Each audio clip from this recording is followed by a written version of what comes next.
puede ver. A ver, le estoy ampliando toda la pantalla. A ver, Víctor Medina, el asistente informático.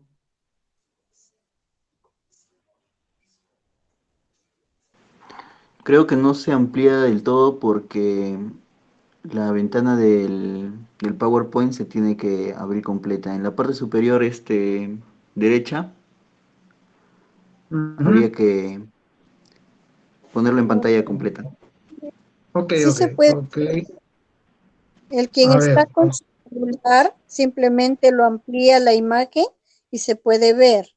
Yo estoy con el yo, celular y lo ujú, puedo ampliar la yo, imagen y veo más claro, pero sí se yo ve. tengo yo tengo ahorita toda la pantalla, lo he ampliado ya con el F5 o la parte baja, pero esto me Pero, parece que es para mí, ¿no? A pero Sí, ver, no, no se ve la pantalla completa. Pero comparta toda su pantalla en vez de compartir el PPT. ujú. Vamos a ver toda la pantalla,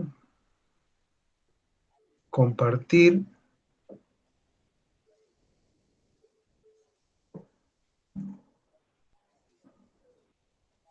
¿Se puede ver ahora? Sí, ahora sí ya se ve.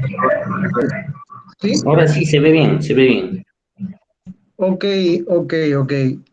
Muchas gracias más bien por la espera y por la atención que van a prestar a este trabajo que he titulado, bueno, la arqueología de Ollón, ocupaciones sociales del intermedio tardío en el Alto Guaura, que es un trabajo que surge pues cuando también éramos estudiantes en San Marcos y llevábamos el curso pues de prácticas profesionales, dos o tres, no me acuerdo bien, pero realizamos un inventario de la margen derecha del río Guaura, ¿no? A partir de ese momento nos hemos ido interesando por el desarrollo cultural en esta área, poco estudiada lamentablemente, a pesar de que, como vamos a ver, hay interesantes antecedentes de estudio, ¿no? Recordemos que Alfredo Torero planteaba mucho sobre la existencia, el origen del quechua en toda esta región de la costa central, la Sierra Central, ¿no? Y otros investigadores como Rushad y Cheranovsky han aportado al estudio de esta zona importante, ¿no? Y en los últimos años, pues Aldo Noriega, igualmente el profesor Peter Van Dalen, ¿no? Entonces, vamos a iniciar rápidamente viendo el contexto geográfico, que me gustaría explicarles un poquito más detallado eh, con respecto a la provincia de Ollón. Ustedes están viendo acá una imagen de la provincia de Ollón, ubicado pues en la Sierra Norte de Lima, ¿no? Que limita ya con las provincias de Daniel Alcides Carrión y Pasco en el departamento de Pasco específicamente, ¿no? Con Huánuco también, con la provincia de Lauricocha, y con las provincias serranas, limeñas de Cajatambo, de Huaura, por ejemplo, ¿no? Esta provincia la componen 6 distritos, ¿no? El distrito más grande, Ollón, donde se encuentra la capital. Recordemos que esta provincia es en realidad relativamente nueva, surge a partir se crea políticamente a partir de 1985, ¿no? Anteriormente éramos parte de la provincia de Cajatambo. Eh, y como ustedes saben, en la colonia Cajatambo era un corregimiento muy importante dentro digamos, el virreinato, y este corregimiento abarcaba lo que ahora son las provincias de Bolognesi y Ocros en el actual departamento de Ancash, ¿no? La parte de la Sierra Norte de Huaura, lo que es ahora Ámbar, y toda la provincia de Ollón, ¿no? Y estaba dividido esta provincia en tres áreas principales, ¿no? La parte norte, que componía pues la zona de la Collana Huaranga, la zona de Chiquián, todo lo que es ahora Bolognesi y Ocros, en la parte media Cajatambo, y en la parte sur era conocida como el territorio de los Andax o Andaxes, así era denominada, porque hay documentos donde se menciona que estos territorios eran controlados pues por curaca principal de los Andax o Andaxes, ¿no? Y que probablemente derive pues del nombre del poblado de Andajes, ¿no? Recordemos que hubo una revuelta indígena en el año de 1663 y para aplacar esta revuelta de los indígenas, este movimiento indígena, tuvieron que venir tropas de la zona de Cajatambo y precisamente se menciona el territorio de los Andax, ¿no? No era conocido como ahora lo conocemos como la provincia de León. En ese sentido, yo quisiera acá remarcar un poco los límites geográficos de la provincia que limitan con el Daniel Alcides Carrión, con la provincia de Daniel Alcides Carrión y Pasco, ya en el departamento de Pasco, y todo esto prácticamente es una franja cordillerana, ¿no? Recordemos que viene desde el Cajón de Huaylas, toda la Cordillera Blanca, continúa la Cordillera de Huayhuash, y sigue la cordillera de Raura, que abarca toda esta área, ¿no? Finalmente se lleva el nombre en este sector, ya casi por la zona de Rapaz, como la cordillera de Chacua, ¿no? Y toda esta zona está formada pues por montañas que superan los 5.000 metros, ¿no? Y que sus desglaciación, sus afluentes, se van provocando pequeños riachuelos que van a desembocar pues a formar un conjunto de lagunas, como ustedes pueden ver, entre ellos la más importante, la Surasaca, que va a formar el río Quichas, y el de Patón, ¿no? El de Patón que va a formar, se va a unir con el río Pampaguayo Pucayacu, y formarán el río Ollón, para unirse con el río Quichas, precisamente en este tinco, en este punto medio, desde donde va a llevar el nombre de río Huaura, ¿no? Como ustedes pueden ver, en este sector divide a la provincia en dos áreas, ¿no? La margen derecha y la margen izquierda, ¿no? Y va a representar un límite natural con la provincia de Huaura, ¿no? Prácticamente va a contornear la forma de la provincia. Precisamente el profesor Peter Van Dalen nos hablaba del distrito de Cochamarca, ¿no? Del registro que ha hecho él, el reconocimiento de toda esta área, básicamente este distrito donde ha registrado más de 100 sitios. Imagínense los trabajos que faltan todavía poder desarrollar en esta zona, en todos estos distritos, y la cantidad de sitios que existen, ¿no? Como vamos a ver enseguida. Entonces, lo importante es conocer cómo es que nace el río Huaura, el famoso río Huaura, por la unión de estos dos principales ríos, el Quichas y el Patón, que se originan de las desglaciaciones pues, de la cordillera de Raura y Chacua, y van a formar el río Huaura, que va a dividir a la provincia en estos dos sectores. Esto es importante, lo remarco, porque va a tener una repercusión desde el punto de vista arqueológico, como vamos a ver, ¿no? Igual la parte de la margen izquierda, ¿no? Donde limita también con el río Checras. Recordemos el río Checras, que también es importante, este río, de mencionar, es uno de los afluentes más grandes del río Huaura, ¿no? Bueno, acá algunas imágenes características de esta región, ¿no? Esa es parte de la cordillera de Huayhuash y la cordillera de Raura. Ustedes pueden ver en la imagen superior, y las montañas del Yerupajá y el Chirichanca, que fueron cerros tutelares, cerros importantes en la época prehispánica, ¿no? Y el otro nevado importante, que es el Huaxash, así es conocido este nevado de la margen, que ustedes pueden ver la margen izquierda, que colinda ya con Cajatambo, ¿no? Entonces el cerro tutelar de Cajatambo. Y una imagen, en la fotografía inferior, que demuestra y muestra toda esta geografía abrupta y muy accidentada de la zona, ¿no? Que uno fácilmente puede estar en 2 horas, ¿no? Digamos, desde los 1.200 metros sobre el nivel del mar y llegar pues a los 4.000, 4.500 tranquilamente.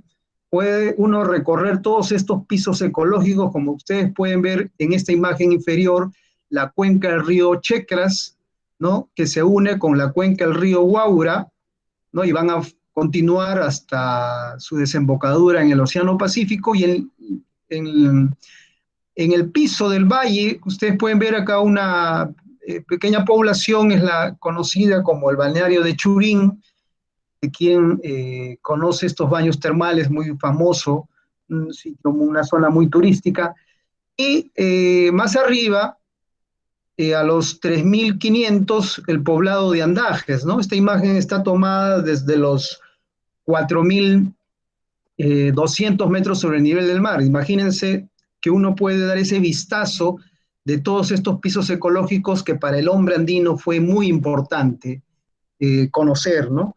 Y donde se desenvolvió y se tuvo que adaptar, ¿no? Entonces, continuando,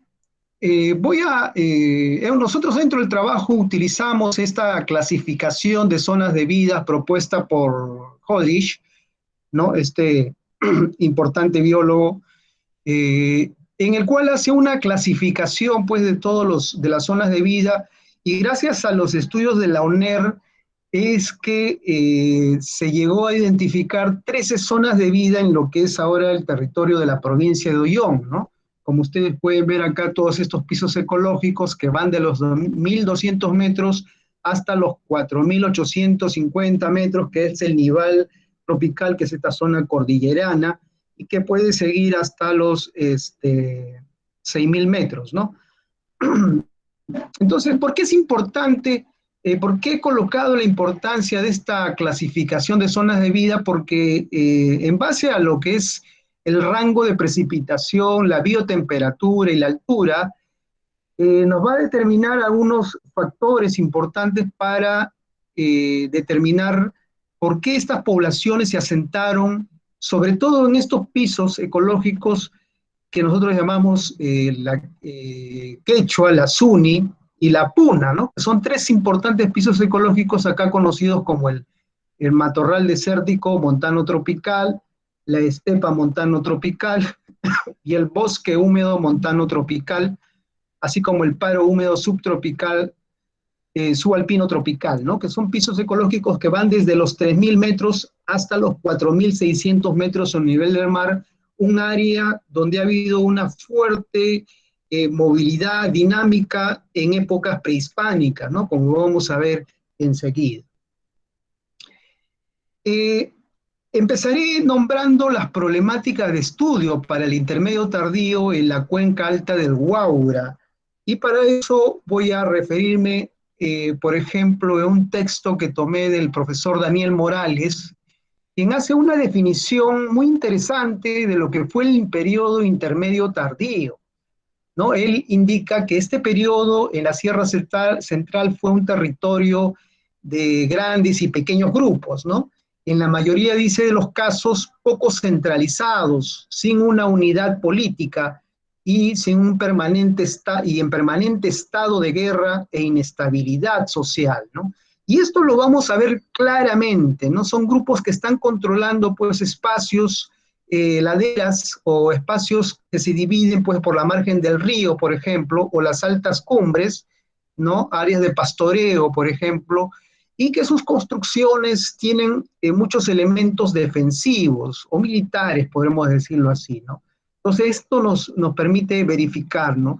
Ahora, los niveles de desarrollo de los grupos son diferentes, lo dice Daniel Morales, lo que podría llamarse el desarrollo desigual y combinado de las sociedades o grupos, siendo sus formas de organización también diversas, ¿no? Pueden haber sido curacazgos, ayus, ¿no? De diferentes tamaños, ¿no? Diferentes extensiones, como vamos a ver en base a las evidencias arqueológicas, ¿no?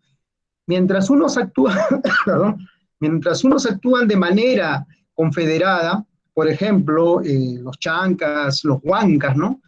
Otros lo hacen de forma independiente, como por ejemplo los yauyos el estudio que el profesor Peter expuso la vez pasada sobre la cuenca alta del río Chancay, ¿no? Todos estos grupos que se están asentando, ¿no? Y sin embargo, algunos actúan bajo un sistema político centralizado, ¿no? Puede ser, por ejemplo, los Chancay, los Chimús también, ¿no? Que tienen un poder muy centralizado y que estuvieron en un proceso de expansión, ¿no? Bueno, continuando, y gracias a este concepto y un resumen muy importante que nos hace el profesor Morales, es que vamos a pasar a ver algunos antecedentes y plantear algunos de los problemas existentes en esta zona, ¿no? Ya la misión polaca a los Andes en los años 72, 78, en los 80, hizo trabajos de investigación y ellos se centraron precisamente en la cuenca del río Kayash. Es una cuenca, una microcuenca que desemboca en el río Checras, ¿no? Y a la vez el río Checras al Guaura, ¿no? Y en ellos hicieron excavaciones en un sitio importante, que aquí viene un primer problema, digámoslo así, porque los polacos denominan a este sitio como Andamarca, ¿no? Bueno, yo la verdad no sé muy bien por qué la definen Andamarca cuando los pobladores locales y el sufijo quechua de la zona identifica el sufijo de anta, o sea, el sitio se es conocido como Antamarca, anta de cobre y marca de poblado, ¿no? Entonces, los polacos se aferraron mucho a este término Andamarca, que bueno, para mí trae mucha confusión, porque no se está utilizando pues la toponimia local existente, ¿no? Entonces, ellos definen en este sitio de Antamarca, yo voy a utilizar como Antamarca, porque así lo denominan los pobladores actualmente, ellos realizan trabajos de investigación, excavaciones muy importantes, donde definen toda una fase cultural, un proceso cultural que va desde el intermedio tardío, ¿no? Con la ocupación, esta tradición de cerámica conocida como Kayash, y después sigue la ocupación Inca Kayash, la ocupación colonial y republicana, ¿no? Todo un proceso desde intermedio tardío. Lamentablemente no hay evidencias todavía para poder determinar las ocupaciones mucho más tempranas en toda esta cuenca alta, ¿no? A pesar de que, como menciona en el trabajo del profesor Peter, que hay estas pinturas rupestres que podrían estar indicando su origen desde el precerámico, ¿no? Pero todavía existen muchos vacíos, sobre todo en los orígenes de estos sitios arqueológicos, ¿no? Los polacos determinan dos tipos de cerámica, la Quillahuaca, por su sitio epónimo, conocido como Quillahuaca y que está muy cerca de Ollón, y la Andamarca, entre comillas, o Antamarca, ¿no? Que vamos a ver luego cómo se caracteriza. Otro trabajo importante es de Arturo, el profesor Arturo Ruiz, disculpen ahí escribí mal el Ruiz Estrada, quien él, en base también a sus trabajos que hizo en Andajes, que hizo en La Paz, ¿no? Y en Ámbar, en Cajatambo mismo, en sus reconocimientos que hizo, encuentra también que esta dispersión de esta cerámica característica, ¿no? Del Kayash, estos círculos estampados, ¿no? Entonces, y él considera que toda esta región fue parte de una unidad cultural, ¿no? Conocida como Cajatambo. Entonces, ahí, a partir de ahí, él define como una cultura, la famosa cultura Cajatambo, ¿no? Que vamos a ver posteriormente cómo es que existen esas diferencias entre estas regiones también. Otro trabajo importante, digno de mencionar, es el trabajo de Aldo Noriega, quien también plantea algunas propuestas importantes, interesantes para el intermedio tardío, ¿no? Por ejemplo, la existencia de unidades culturales autónomas con sentido de territorialidad. sea, ellos conocían, tenían sus límites, o sea, conocían muy bien su territorio, hasta dónde llegaban. Y yo creo que esto es interesante porque posteriormente esto va a devenir en lo que ahora son las comunidades campesinas, ¿no? Que ellos tienen demarcado y saben por dónde están ubicados sus sitios, ¿no? Conocen muy bien sus territorios. Entonces, estas unidades culturales autónomas, bajo la figura centralizada de un curaca, tenían ese sentido de territorialidad donde encerraban pues áreas de cultivo, por ejemplo, zonas de producción, ¿no?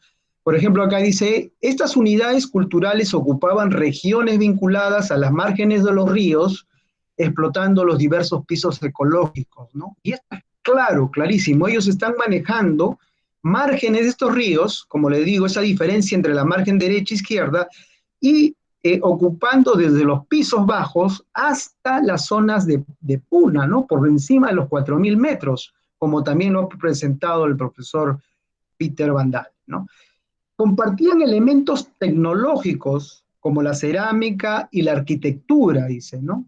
Aquí podemos citar pues la cerámica quillahuaca, ¿no? Esta cerámica característica por su decoración y que se va a encontrar en toda la, digamos, la cuenca alta del Guaura, ¿no? Igualmente la arquitectura, ¿no? Por ahí algunas diferencias en su acabado, en la mampostería más fina, ¿no? Pero en realidad hay un común denominador en todas estas, ¿no? Claro, desarrollan sus propias variantes, como hemos visto, la cerámica Antamarca, ¿no? Luego voy a mostrar algunas características de esta cerámica. También dice, compartían alianzas étnicas de tipo económico y militar, principalmente con grupos vecinos. Claro, había una fuerte interacción socioeconómica, no es porque vivía una época de tensión, de muchos conflictos bélicos, no es que estas sociedades no se hayan movilizado, en realidad el intermedio tardío es muy dinámico, ¿no? Hay mucha interacción entre las poblaciones, probablemente a raíz de eso surgen pues estos conflictos bélicos, conflictos sociales, ¿no? Por ejemplo, se ha encontrado cerámica de la zona de Pasco en la cuenca del río Kayash, ¿no? Los polacos lo identificaron y probablemente esta tradición se mantuvo hasta la República, ¿no? Porque cuando trabajaron los polacos encontraron un lote de cerámica de la zona, por ejemplo, de Huarón, que llegaba a la zona de Guayay, por ejemplo, se fabricaba cerámica y toda esta gente siempre llegaba a estos poblados para intercambiar sus productos, ¿no? Con los productos bajos. Entonces, aquí también surgen algunas interrogantes, por ejemplo, en el tema de la interacción socioeconómica, en la relación que hubo de esta región, toda esta cuenca, con las zonas, por ejemplo, de Lauricocha, en Huánuco, o la quebrada de Chaupi-Huaranga, también en Huánuco, ¿no? Y vamos a ver algunos elementos que por ahí nos pueden surgir una discusión sobre el desarrollo de estas sociedades en el intermedio tardío, ¿no? Bueno, continuando, vamos a ver ahora lo que es el patrón de asentamiento en la cuenca alta del Guaura, ¿no? Y viendo todos estos autores, caso de los polacos, Chernowski, Ruiz Estrada, Aldo Noriga, que han trabajado en esta zona bastante, he recogido también información de ellos, y que no es que sea únicamente información que yo la manejo, ¿no? Ellos también han proporcionado bastante información, hay publicaciones al respecto, ¿no? Entonces, aquí ustedes están viendo el mapa de la provincia de Ollón y lo que voy a presentarles es básicamente los sitios que ocupan la parte de la margen izquierda del río Guaura. Y específicamente los sitios más extensos o centros de residencia, ¿no? Por eso he hecho esta clasificación de sitios en centros de residencia, que son estos que ustedes ven acá, los más importantes, los más saltantes, ¿no? Y que se están ocupando los principales valles o quebradas, como ustedes pueden ver, este es el río Checras, ¿no? El río Kayash, que es el afluente, y sobre esa quebrada o esa microcuenca se distribuyen una serie de sitios extensos. El más extenso sería Antamarca, ¿no? En la zona de la cuenca del río Pachangara tenemos Gotumarca, otro sitio importante, Palpas y un conjunto de zonas de producción de Pachangara, ¿no? Otro sitio más al norte, en la zona de Nava, el sitio de Hualaspaxa, el sitio de Yaros en Biok, ¿no? Y Quillahuaca, en la zona del río Patón, en el cruce del río Patón con el río Pucayacu, de donde deriva esta famosa cerámica Quillahuaca, ¿no? Que utilizan los polacos mucho, ¿no? El sitio de Marca Marca, si bien tiene una ocupación inca, pero su ocupación más antigua data del intermedio tardío, ¿no? Y se ubica en la cuenca del río Pichas. Entonces, yo he hecho una clasificación, una tipología de sitios que en realidad es producto de estas diferencias, de ver estas diferencias, y vemos estos centros de residencias, igualmente de los adoratorios o centros ceremoniales, que son estos cerros como el Guizunqui, o en la zona de Andajes tenemos el cerro Vicente Rumi, ¿no? Los macháis o las áreas funerarias, sectores funerarios como lo mostró el profesor Peter, que son estas farallones o abrigos que tienen pinturas rupestres, ¿no? Los pucaras o miradores, que son también otro tipo de sitios ubicados estratégicamente para poder controlar zonas de producción o también los caminos, ¿no?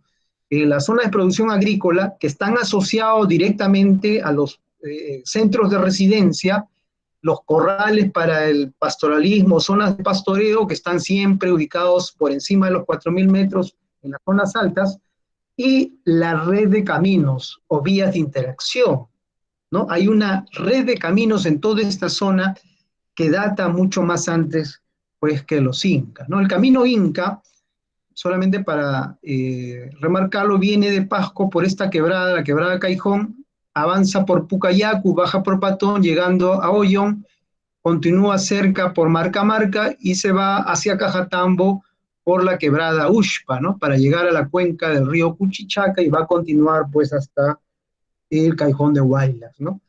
Por ahí es donde va el camino inca. Pero vayamos a lo que es el tema de esta vez, de esta ponencia en la cual estoy presentando los sitios del intermedio tardío y su ocupación, ¿no? Este es el sitio de Quillahuaca.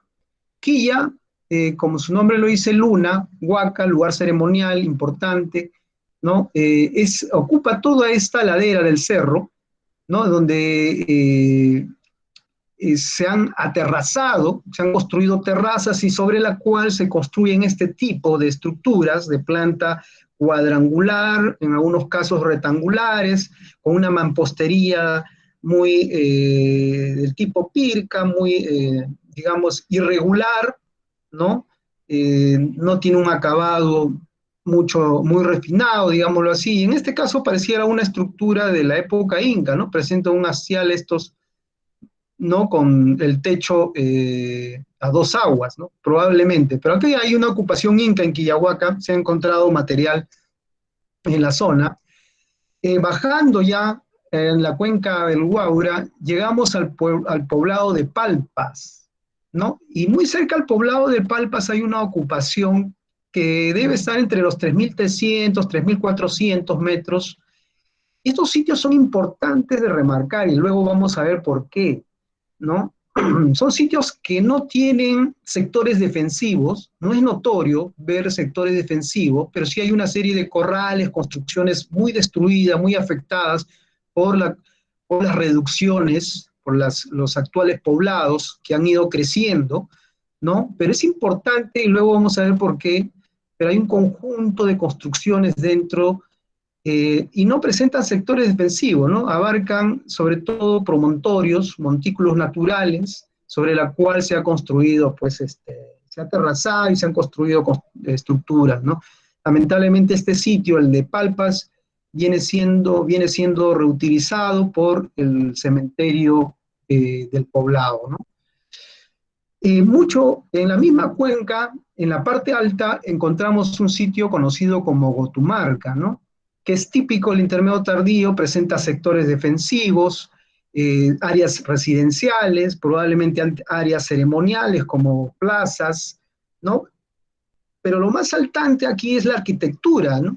Como pueden ver, es una arquitectura más trabajada, mayor elaborada, que presenta estos vanos de forma rectangular, y en la parte superior vamos a ver estos elementos decorativos como nichos, pequeños nichos, que adornan esta fachada y esta cornisa, ¿no? Este tipo de construcción, ¿no? Sobre otro muro y el techo probablemente en falsa bóveda, ¿no? Elaborado con grandes lajas.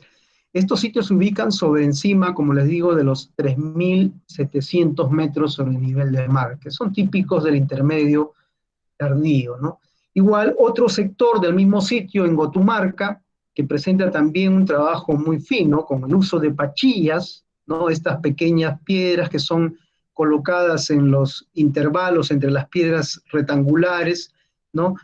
Y es un acabado más, digamos, más refinado, más trabajado, y todavía otra estructura de planta cuadrangular con este acabado, ¿no? En la parte frontal, con estos nichos, estas cornisas que vemos ahí, ¿no? Algunas presentan algunas piedras saltantes, salientes de los muros de la mampostería, que probablemente eran utilizados para acceder a la parte superior y poder hacer el mantenimiento de estas estructuras, ¿no?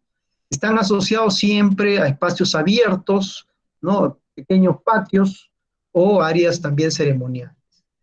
Aquí el sitio de Antamarca, precisamente donde trabajaron los polacos en 1978, ¿no? Y el plano que ellos elaboraron del sitio, como ustedes pueden ver, es un centro residencial aglutinado, digamos, pero presentan un patrón, ¿no? Que están siempre estas estructuras asociadas a espacios abiertos, ¿no? A manera como una especie de cancha, ¿no? Pero, de hecho, que estos son, en algunos casos, son más irregulares, ¿no? Estos sitios, como les decía, presentan áreas defensivas, ¿no? Como pueden ver acá, una muralla. Esta es una muralla y una zanja. Esta es una trinchera o zanja, ¿no? Entonces esto nos refleja pues el carácter bélico que pasaba en estas sociedades en aquella época, ¿no? Y sobre todo la ubicación en lugares estratégicos, siempre orientados a los principales cerros o montañas, como pueden ver acá, a una parte de la cordillera de Chacua, ¿no? A uno de los nevados más importantes de ahí. Y lo interesante de estos sitios de la margen izquierda es que son construcciones elevadas, con mayor trabajo, mayor dedicación, ¿no?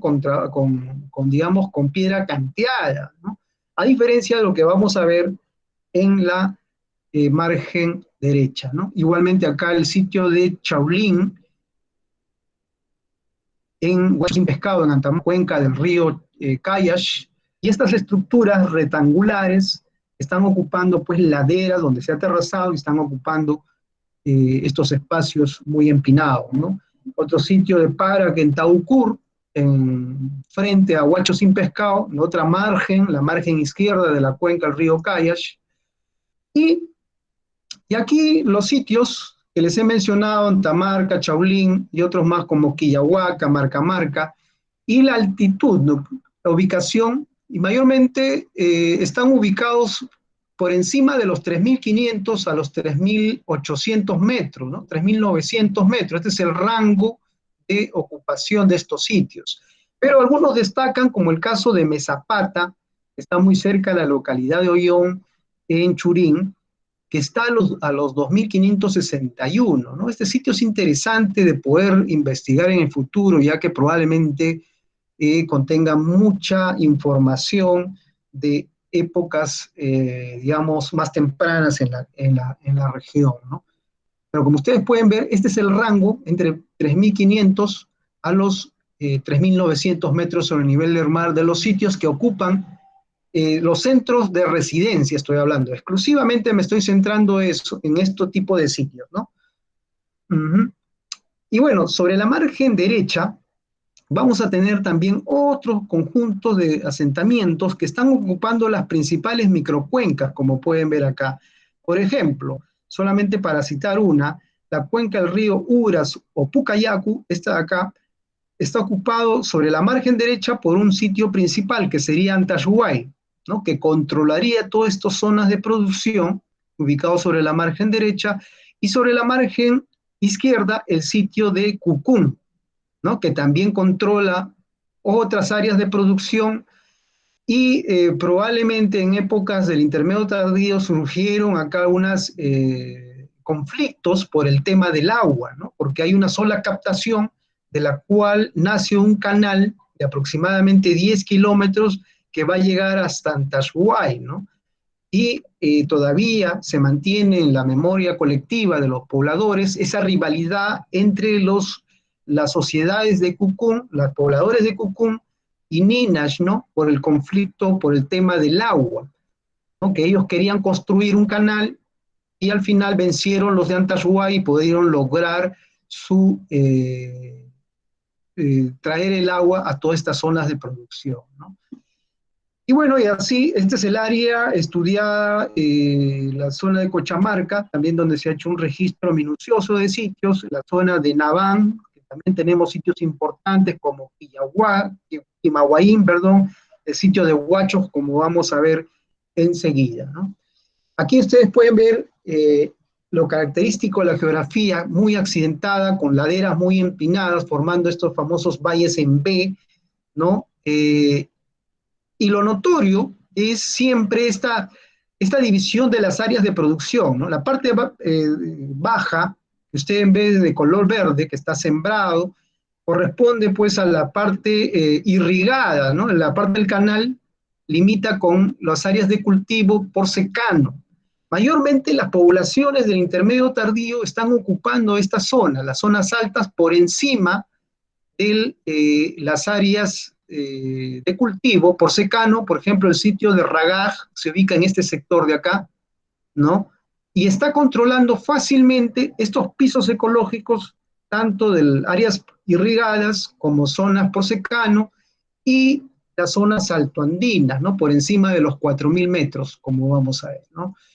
Igualmente otra vista de Ragaj, esta es una vista ya desde Ragaj hacia el pueblo de Mayay, donde también vamos a ver un pequeño sitio en este sector, conocido como Mayay Ragaj. Es un sector más que todo funerario, pero como pueden ver ahí, hay un control de esta quebrada por diferentes sociedades que van a ocupar tanto la margen izquierda como la margen derecha, ¿no?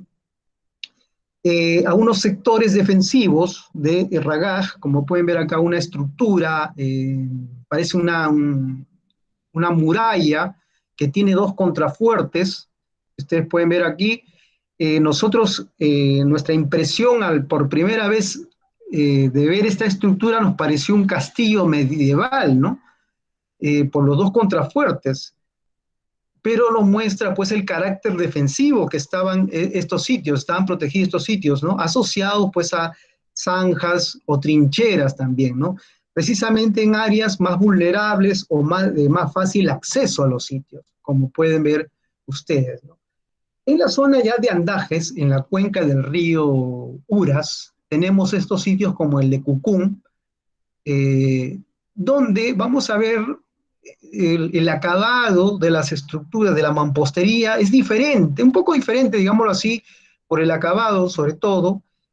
Sobre la margen izquierda vemos un acabado más refinado, en cambio acá, sobre todo en la decoración, ¿no? Ustedes han visto estos nichos ubicados en la parte superior del vano de acceso, ¿no? En cambio acá es mucho más rústico, digámoslo así, ¿no? Con estos, no hay un aparejo simétrico, sino es irregular, ¿no? Igualmente los vanos no son trapezoidales, pareciera que tuvieran esa forma trapezoidal, pero no lo son. Es una ocupación netamente del intermedio tardío. Y vamos a ver acá ya construcciones de 2 niveles, que también los hay en la margen izquierda. Como pueden ver, acá hay 2 niveles que son probablemente estructuras que hayan servido para el depósito de productos, ¿no? Porque en realidad una persona no cabe en este lugar y tampoco hemos encontrado evidencias de entierros, probablemente hayan servido como sectores de curuca. Y este tipo de estructuras de cornisas, que también se ve en otros sitios, como hemos visto en la margen izquierda, ¿no? Les decía que los vanos no son trapezoidales, que tienen esta forma rectangular, ¿no? Sino que acá el acabado ha permitido dar este es un vano prácticamente ovalado, ¿no? Esto es todavía en Cucum, con grandes lajas de piedra de tipo pizarra, ¿no? Formando estructuras de planta rectangular y en algunos casos cuadrangulares, ¿no? Ya en San Benito, en la siguiente comunidad de Andajes, tenemos el sitio de Callao Ragaj. Lamentablemente la población actual, o la reducción, porque este poblado también es producto de las reducciones toledanas en 1570, fines de la década de 1570, han ocupado toda esta ladera donde estaba el sitio arqueológico de Callao Ragaj, ¿no? Entonces nosotros en nuestras prospecciones, en nuestro reconocimiento, hemos encontrado abundante cerámica del tipo Cayash, el tipo Quillahuaca, ¿no?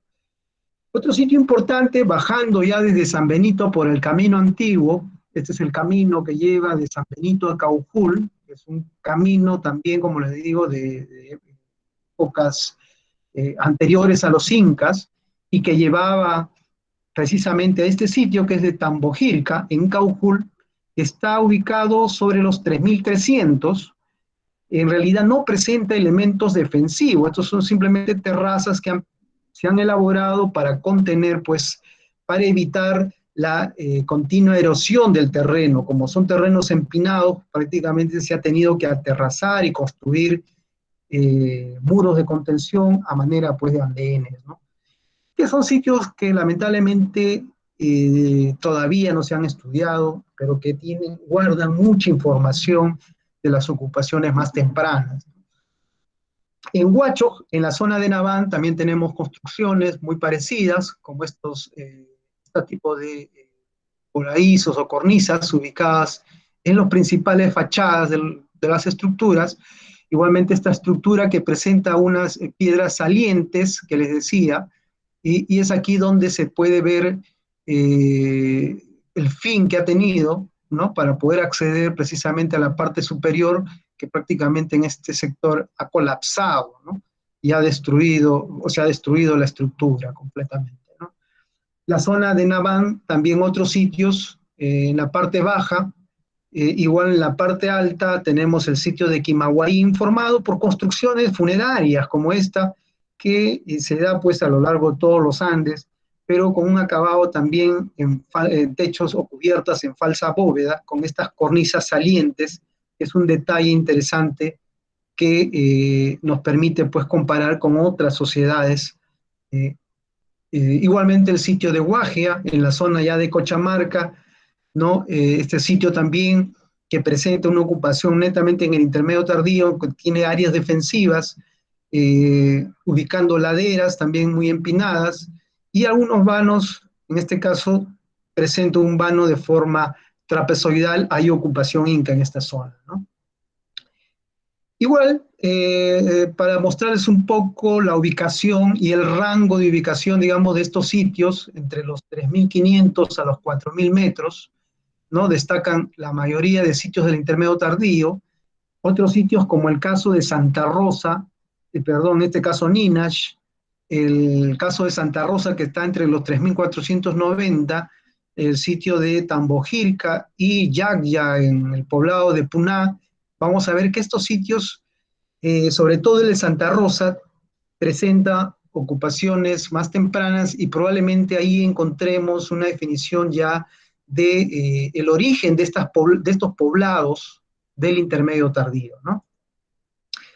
Bueno, continuando, voy a mostrarles rápidamente los trabajos que hicimos precisamente en el proyecto de investigación Antazuay en la comunidad de Andajes, ¿no? En este sitio conocido también como Antazuay Puahuaranga por el término colonial, cómo se conocía en la época colonial y cómo actualmente los pobladores de la zona todavía conocen con este nombre al sitio, ¿no?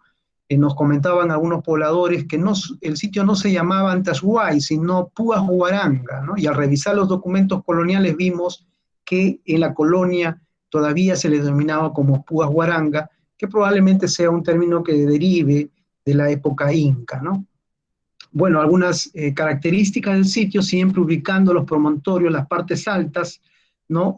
Áreas de difícil acceso, como pueden ver acá, donde se ha terrazado, se han construido terrazas sobre la cual hay un conjunto de estructuras, ¿no? Por encima del canal, ¿no? El canal viene por este sector, por las áreas irrigadas, ¿no? Donde hay siempre una represa o un reservorio de origen prehispánico, ¿no?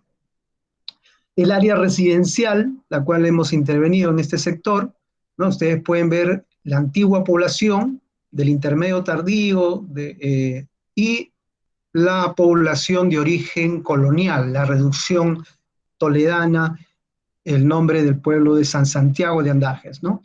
Aquí también características del sitio.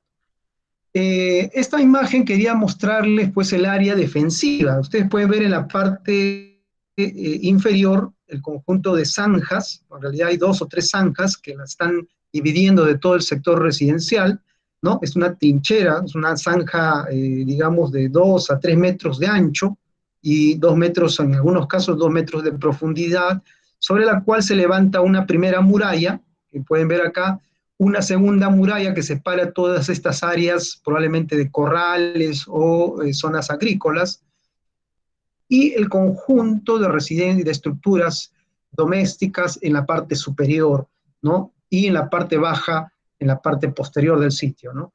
Algunas características de su arquitectura, de la parte interna de los sitios, de todo este conjunto, ¿no? El sistema de comunicación por pequeños pasajes o pasadizos escalonados, como en este caso. Igualmente acá tenemos estas piedras salientes, que como les indico, probablemente hayan sido colocadas para poder acceder a la parte superior y poder hacer el tratamiento o mantenimiento de la estructura, ¿no? Y aquí en Antashuay hemos encontrado una sola estructura que presenta estos ornamentos en la fachada principal de esta estructura, la mampostería, estos nichos ubicados en la parte superior, nichos de forma cuadrangular, ¿no? Y los 2 sectores que fueron intervenidos, básicamente está el sector E, ¿no? Ubicado en esta parte, el cual nosotros pensábamos que era una construcción inca, ¿no? Por las estructuras rectangulares, probablemente asociada a callancas, que estaban directamente asociados a este espacio abierto, ¿no? Como pueden ver en el primer plano, no habíamos colocado estructuras, pero al momento de las excavaciones aparecieron todo un conjunto de estructuras del intermedio tardío, como vamos a ver, ¿no? Y aquí en el sector F, todo este pequeño espacio o patio empedrado, asociado a esta estructura rectangular que tiene 3 vanos de acceso, y estas otras 3 estructuras ubicadas en la parte superior, asociadas a este espacio abierto o patio también empedrado, ¿no? Como vamos a ver enseguida, ¿no? Este es el sector E, las excavaciones que hicimos.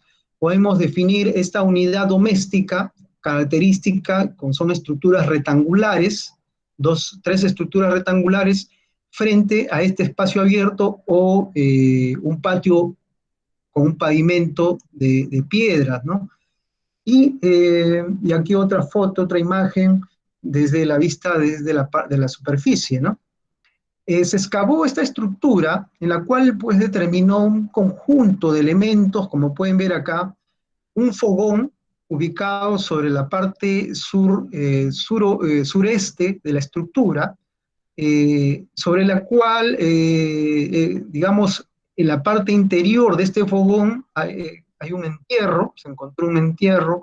Igualmente la cantidad de material cerámico de épocas del intermedio tardío, cerámica quillahuaca, del estilo de la cerámica Cayash, ¿no? Algunos otros elementos que ustedes pueden ver acá, como esta porra, ¿no? se excavó precisamente este contexto funerario donde se encontró, se halló cerámica netamente del intermedio tardío, ¿no? Lo interesante de todas de estas estructuras es que se encuentra también abundante material óseo, sobre todo de camélidos, ¿no? Lo que nos permite, pues, inducir que hubo un fuerte consumo de camélidos, ¿no? Como en la parte posterior de estas estructuras se excavó también otra estructura de planta rectangular, ubicado en este sector, donde habían dos contextos funerarios. Algo parecido también ha encontrado el profesor Carlos Farfán en la zona en el valle alto del río Chillón, ¿no? Asociado a este empedrado. Y como ustedes pueden ver, la cantidad de restos óseos, un basural ubicado en una de estas esquinas, donde nos evidencia claramente el consumo de camélidos y que estas sociedades tenían gente especializada en la crianza de estos animales, es decir, había un control directo con las partes altas y con las partes bajas, indudablemente, ¿no? Acá pueden ver en este sector un conjunto de material cerámico, ¿no? Entre ellos la decoración de círculos estampados o la cerámica tipo Quillahuaca, ¿no? Bueno, algunos materiales que se han encontrado en el sitio, como en el sitio del sector E, la cerámica Quillahuaca, clásica por su decoración en círculos estampados, que se repite, que se da en muchos de estos sitios, ¿no? Del intermedio tardío, ¿no? Otra variedad de decoración, tres líneas, tres filas de círculos, ¿no? Muy cerca del labio o el borde de la vasija, como en este caso, más o menos contienen el tipo de formas o el tipo de vasijas, son cántaros, en algunos casos cuencos, ollas, por ejemplo. Y el otro sector que también se intervino es el sector F, se indicaba una estructura rectangular, esta de acá, la que se excavó, y se encontró un contexto funerario asociado a este vano, y en la cual también nos permitió encontrar material botánico, como en este caso evidencias del payar, y mandíbulas de camélido, ¿no? Entonces, esto ya te permite pues inferir que estas poblaciones complementaron su dieta alimenticia con productos tanto de la parte alta, para obtención de carnes, en este caso los camélidos, probablemente llamas, y con productos de valles muy templados, ¿no? Entre los 1200, 800 metros, como es el cultivo del payar, ¿no? Entonces había un control de estos diferentes pisos ecológicos o zonas de vida que le permitió, pues, tener productos para una complementariedad de su dieta, ¿no? Ahora, lo interesante de este sector es que se halló esta huanca, ¿no? Asociada al patio empedrado, la cual se encuentra orientada hacia el norte, hacia la toma del agua, ¿no? Donde nace el canal. Y hacia el sur se encuentra orientado hacia el cerro Guizunqui, sobre todo a la parte superior. O sea, uno desde este punto solamente puede visualizar la parte superior del cerro Quillahuaca. Precisamente Aldo Noriega nos iba a dar hoy día una exposición y ojalá que en la próxima sesión pueda estar presente y nos pueda plasmar toda esa información y relacionarlo con este tipo, porque estos sitios están orientados siempre a estos puntos principales, ¿no? A estos referentes geográficos, como esta montaña, ¿no? Además, hacia el este de este sitio se encuentra otro cerro importante, como es el Cerro Vicente Rume, donde también existe otro adoratorio, ¿no? Otras estructuras con espacios abiertos, con huancas, por ejemplo. Entonces, eso es importante de notar. Bueno, pasemos ahora rápidamente al tema de la discusión en torno a las ocupaciones sociales del intermedio tardío, ¿no? En base a todos estos trabajos que he mencionado, ¿qué podemos inferir? ¿Qué es lo que falta, ¿no? Peter, ¿me escuchas? ¿Aló, Peter? Peter. Hola. Sí, yo te escucho. Ah, ya, ok, ok. Estamos con el tiempo Escuchamos. todavía, ¿no? Sí, sí, sí, sí. No te preocupes. Ok, ok. Gracias, Peter, gracias. Entonces, en el tema de la discusión vamos a ver sobre todo este tipo de cerámica, ¿no? La cerámica Callas con su variante Quillahuaca.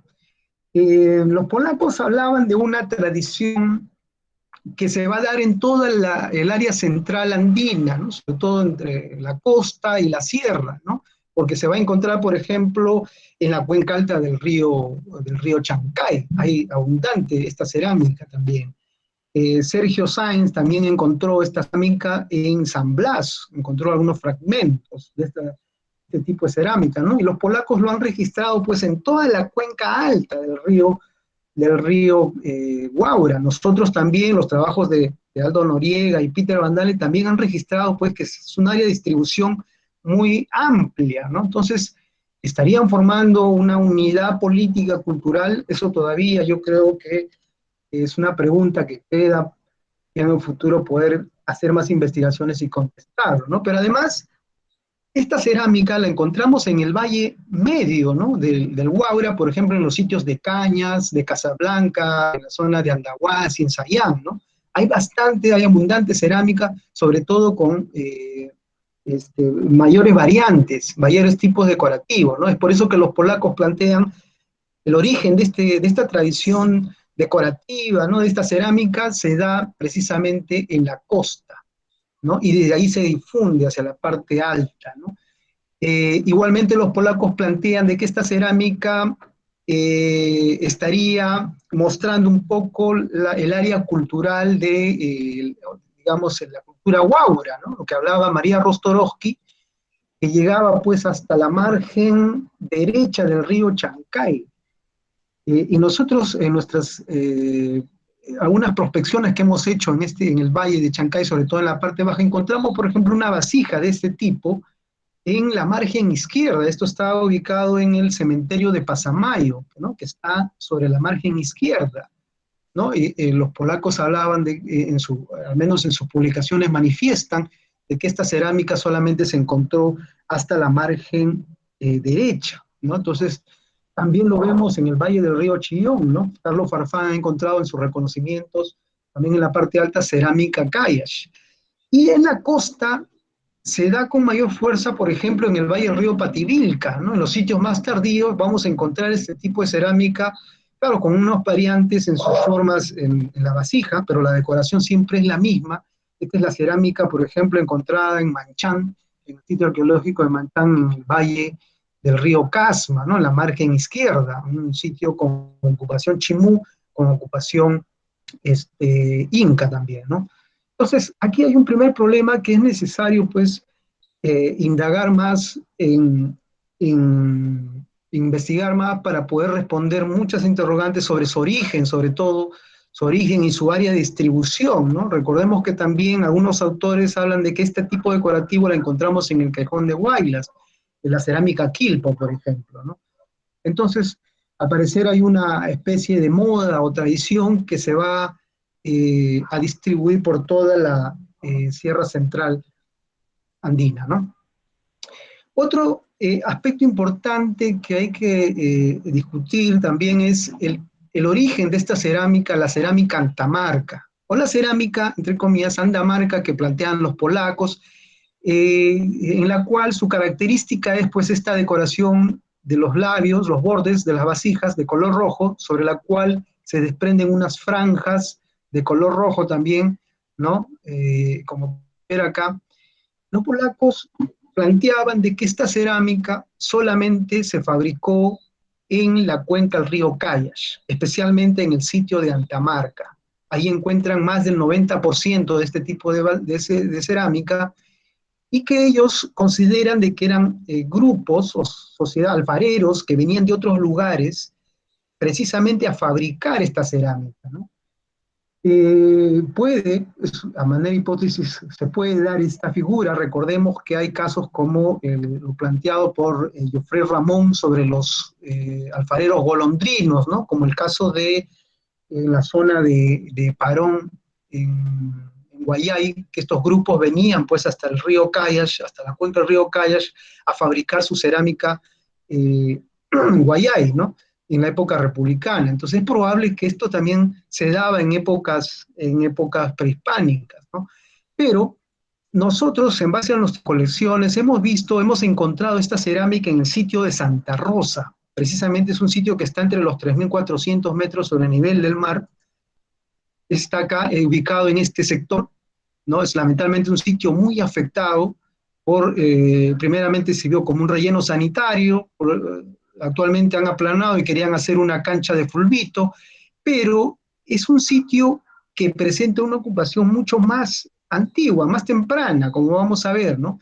Asociado a esta cerámica, se ha encontrado cerámica que no se produce en la zona, con otro tipo de decoración, y contextos funerarios de la época del Horizonte Medio. Como en este caso estas vasijas, se encontró de manera fortuita un hallazgo, un contexto funerario, ¿no? Conteniendo varias vasijas, entre ellas este cántaro, esta de doble cuerpo, ¿no? En la parte posterior una vasija globular, con este tipo de picos, y un personaje que está sentado, pero que lleva un muyu, como pueden ver, un spondylus, ¿no? Gigante, ¿no?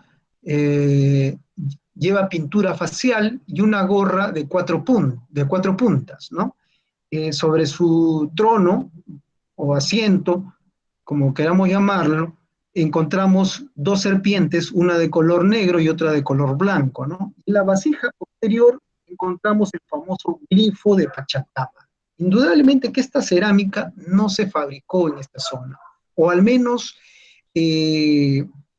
la forma, el tipo de vasija no corresponde a las sociedades que ocuparon esta zona. Entonces esto probablemente vino desde el valle, desde la costa central, probablemente Pachacama, no lo sabemos, ¿no? Pero se han encontrado otro tipo de vasijas similares, ¿no? Esta que corresponde a la costa norte, que encontré, esta fotografía la encontré en el internet, no conozco la procedencia, de dónde está ubicada esta cerámica, pero es importante pues indagar más en el estudio de este tipo de cerámica, ¿no?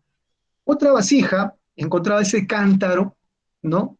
Asociada a lo que hemos visto, que también corresponde a la cerámica del Horizonte Medio 2A, ¿no? Con este tipo de cántaro o tazón polícromo, que tiene una cabeza felínica, como pueden ver acá, y que tiene su correspondencia en varias vasijas que actualmente se encuentran en la colección Gretzer del Museo de Etnología de Berlín. No he encontrado, hasta el momento no he visto vasijas similares en los depósitos o en las salas de exposición pues, de los museos de Lima, por ejemplo, o de cualquier otra ciudad del país, ¿no? Entonces, es única esta cerámica, pero que correspondería pues al Horizonte Medio, o esta cerámica llamada Huari Pachacama, ¿no? Bueno, aquí solamente sustentar y a manera de hipótesis lo que estamos planteando es que el sitio de Santa Rosa sería una de las primeras ocupaciones de la zona, ¿no? Mucho antes del intermedio tardío, ¿no? Es probable que la influencia Huari o gente especializada en la agricultura llegar en la zona y son los que van a enseñar a la construcción de terrazas y de toda esta red hidráulica, ¿no? De todos estos canales importantes, y posteriormente, ya con la explosión demográfica y los grandes conflictos que existieron, toda esta población se retiró de las partes altas, lo que conformarían pues los actuales poblados de Antahuay, ¿no? Que hemos visto. Entonces, esta cerámica nos puede ayudar, al menos la Antamarca nos puede ayudar a conocer el origen de estas poblaciones, ¿no? De estas sociedades. Otro tema importante y que hemos dejado de lado es el estudio del pastoralismo, ¿no? De estas ocupaciones de las partes altas, ¿no?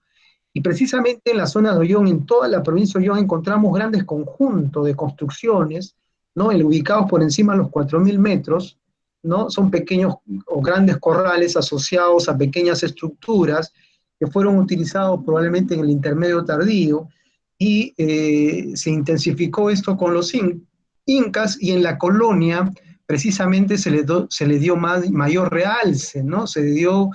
La colonia permitió el origen de este tipo de asentamientos conocidos como las estancias ganaderas, ¿no? Precisamente en lo que fue el corregimiento de Cajatambo hubieron dos estancias importantes, ¿no? Donde se recopilaba toda la lana, y eran llevados los obrajes importantes como era Churín, por ejemplo, o Astobamba en Cajatambo, ¿no? En la zona en la colonia hubo una estancia de ganaderos o pastores en la zona conocida como Colpa, en la cuenca alta del río Gorgor, y la otra, también importante, Ichiguánuco, otra estancia importante entre el límite, lo que ahora es la provincia de Recuay y la provincia de Bolognesi en Ancash, ¿no? Precisamente acá les muestro un poco la distribución de estos conjuntos de corrales en estas dos áreas, ¿no? Tanto en la margen izquierda y la margen derecha, ¿no? Que están asociados, pues, a conjuntos, sobre todo a ríos o lagunas, ¿no? Porque los camélidos, principalmente su fuente digamos, de alimentación, siempre son estos pastos verdes, ¿no? Sobre todo la alpaca trata de consumir, son ricas en proteínas para ellos, ¿no? Entonces, están asociados estos conjuntos de lagunas o riachuelos, ¿no? Todos estos corrales que, como les digo, se le ha dado poco interés al estudio, ¿no? Y que probablemente en su futuro podamos intensificar el estudio del pastoralismo en estas zonas, y podamos encontrar información que nos ayude después a interpretar mucho ampliamente el desarrollo cultural en la zona, ¿no? Ahora, lo interesante es que nosotros en nuestros trabajos de reconocimiento hemos identificado los 4 o estas áreas o pasos naturales, ¿no? Que han permitido, pues, digamos, la circulación, el fácil acceso entre estas áreas, ¿no? Por ejemplo, de la zona de Lauricocha con la zona de Quichas, ¿no? Hay un paso natural que ahora es una trocha carrozable, ¿no? Que permite el acceso. Recordemos que todo esto es una franja cordillerana, ¿no? Igualmente de Alcides Carrión, la zona por la laguna de Patón, ¿no? Se accede a lo que ahora es la cuenca del río Chaupiguaranga. Y aquí se encuentra, pues, una relación muy estrecha de elementos culturales que vamos a ver, ¿no? Es probable que esta hipótesis, ¿no? De la invasión yaro, la migración de estos grupos yacuaces hacia el occidente, se esté dando en el intermedio tardío o en los primeros años del intermedio tardío, ¿no? Hay muchas fuentes, en el caso de Augusto Cardis, que plantea que por efectos del cambio climático, todas estas poblaciones de Lauricocha migran hacia las zonas más bajas, ¿no? Sobre todo en la cuenca alta del Guaura, ¿no? Otro paso importante sería este que recorre toda la cuenca del río Pampaguay, ¿no? Y que luego, en la época inca, va a ser utilizado para la continuación del Capacñán, ¿no? Que pasa por este sector y baja, como le decía, hacia la zona de Ollón y va a continuar hacia Cajatambo. Y otro paso importante sería el que comunica con la cuenca del río Checas, y que Víctor Falcón nos hizo una explicación muy interesante también de esto, una ponencia muy interesante sobre esta área, ¿no? La importancia, la fuerte interacción de estas poblaciones. Recordemos que los territorios de Rapaz llegaban a toda esta cuenca o a toda esta quebrada de la zona de Caijón, ¿no?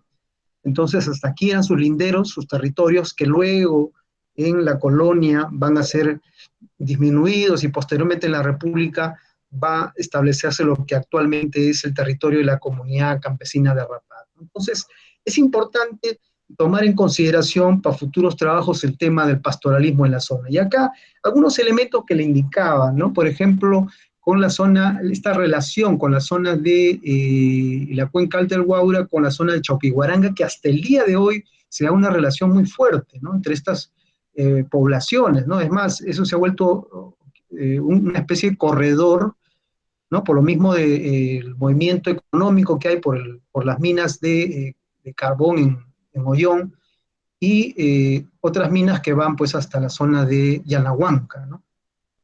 Y aquí unos elementos importantes que quiero hacerles notar, básicamente, que son el uso también de estas estructuras, ¿no? De planta cuadrangular,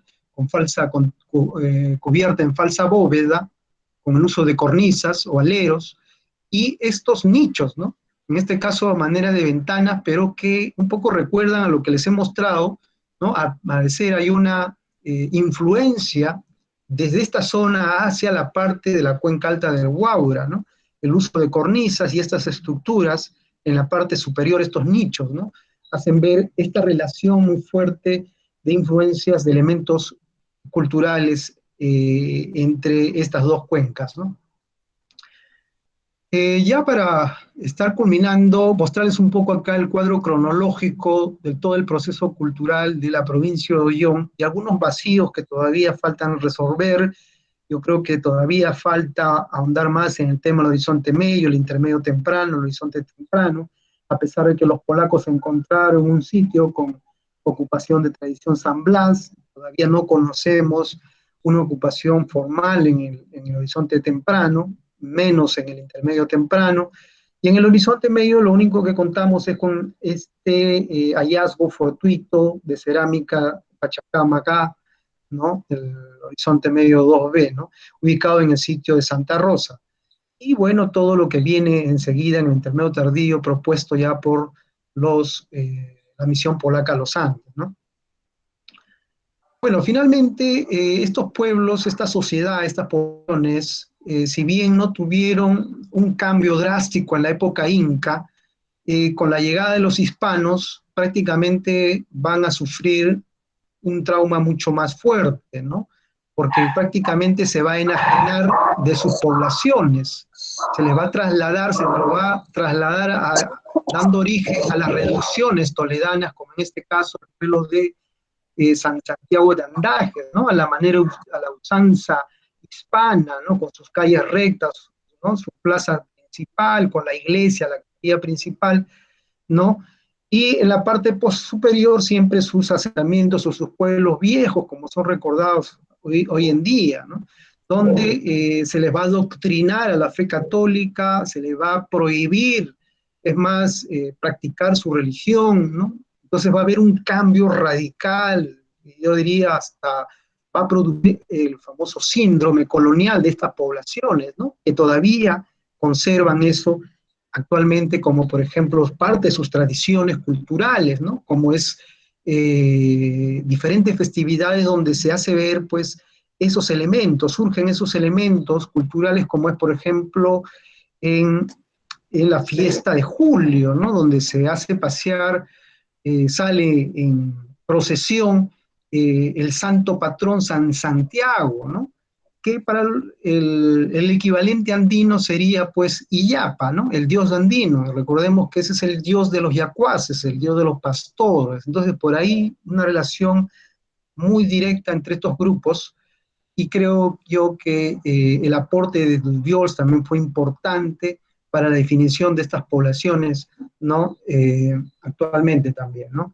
Algunas de sus tradiciones, una rememoración, ¿no? de lo que significó para esta gente, a estas poblaciones, la muerte del Inca, la captura y muerte del Inca, ¿no? Como vemos en toda la provincia de Ollón, Cajatambo, Bolognesi, todavía hay esta tradición de celebrar el capitán, ¿no? O el Inca y sus payas, ¿no? Donde se escenifica, ¿no? De manera muy dramática también la muerte del Inca, o bien el conflicto entre los hermanos Huáscar y Atahualpa, como se da, por ejemplo, en Rapaz, ¿no? Y lo interesante es que estas poblaciones actualmente todavía conservan elementos culturales de épocas prehispánicas, ¿no? Que sean, en algunos casos, son algo sincrético, ¿no? Con lo hispano, por ejemplo. Encontramos, por ejemplo, la fiesta del Andajes. Y aquí hay un texto tomado del libro de Juan Carlos García, Ofensas a Dios, donde nos habla pues del cómo se realizaba esta festividad, este rito pagano, ¿no? Pagano, ¿no? Donde el sacerdote dice idólatra que como tal ha ofrecido en el principal toma de la sequía de este pueblo chicha, coca y sango por todo el modo de sacrificio, y por adiestrado y enseñado a los muchachos inocentes de este pueblo el modo de guiar el agua por la dicha sequía. Y hasta el día de hoy se hace estos ritos, ¿no? Con diferentes elementos, digamos, para la ofrenda, como por ejemplo los cuis, elementos como ustedes pueden ver acá, una serie de productos, alcohol, maíz, flores, ¿no? Y se hacen los pagos y los ritos, donde luego se va a traer el agua, como dice el texto mismo, se va a llevar el agua hasta el estanque principal. Ese es el canal que tiene aproximadamente 8 o 10 kilómetros, y que luego va a llegar a la represa principal, y como pueden ver de ahí, se puede irrigar todos estos campos, zonas de producción por irrigación, ¿no? Aquí ya llegando al poblado actual, ¿no? Hecha con estos canales de piedras grandes. Y finalmente llegará al estanque donde serán recibidos por el presidente de la comunidad.